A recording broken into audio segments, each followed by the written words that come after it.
Please. About territorial question, Mr. President, what is your take on Donbas status? Are you prepared to see it as a free economic or demilitarized zone? No, we spoke about 20 points plan, and I'm happy that really our team's very close to results, and I agree with President Trump that our teams worked not one day and not one week, more than 1 month, beginning from Geneva, then 2 meetings in Miami, then we had Berlin, and now we have Mar-a-Lago. So this is a very difficult question. You know our position, so it's, we have to respect our law and our people, and we respect the territory which we control.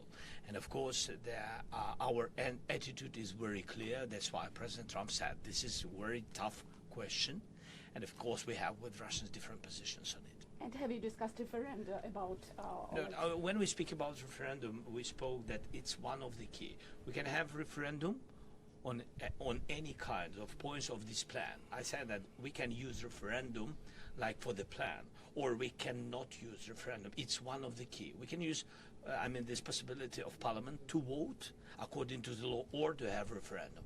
Doesn't matter. This referendum, if the plan will be very difficult for our society, very difficult, of course our society has to choose and has to vote, because it's their land, the land not of one person, it's the land of our nation for a lot of generations. They'll probably have to get their plan approved by Parliament or by referendum of the people. You would think that they want, I know they had a poll that it's 91% in favor of ending this war, so they want to end it like everybody wants. Russia wants it ended, everybody wants it ended, and we want it ended. I want it ended because I don't want to see so many people dying. We're losing, massive numbers of people, the biggest by far since World War II. So we want to see it ended, absolutely. President, yes, in your mind, sir, what are the thorniest issues still unresolved after the? Well, I think the land you're talking about. Some of that land has been taken. Some of that land is maybe up for grabs, but it may be taken over the next period of a number of months. And are you better off making a deal now? Look, let me tell you, they have been very brave. They fought very hard and continue to fight very hard and do tremendous damage. But Russia would like to see it end, and Ukraine would like to see it. I think it's time to end. And a lot of very brave people, a lot of people that are dead right now, unfortunately.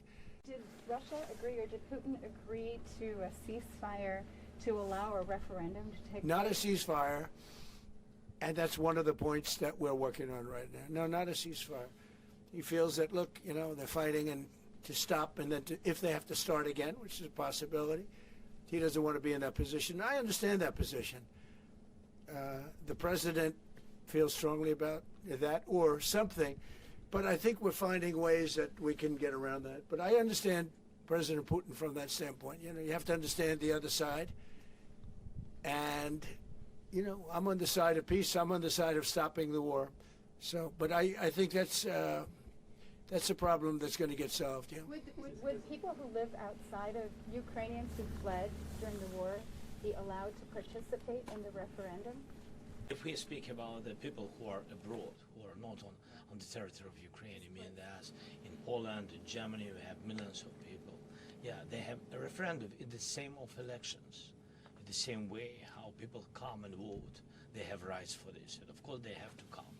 That's why if we will come to referendum, yes, if we will come to such decision, people need infrastructure for this, and it's not simple. And that's why we spoke about it. It can't be in one day, very quickly. It's difficult because we need infrastructure. When you have millions of people, you have to build it in Europe, mostly in Europe for today.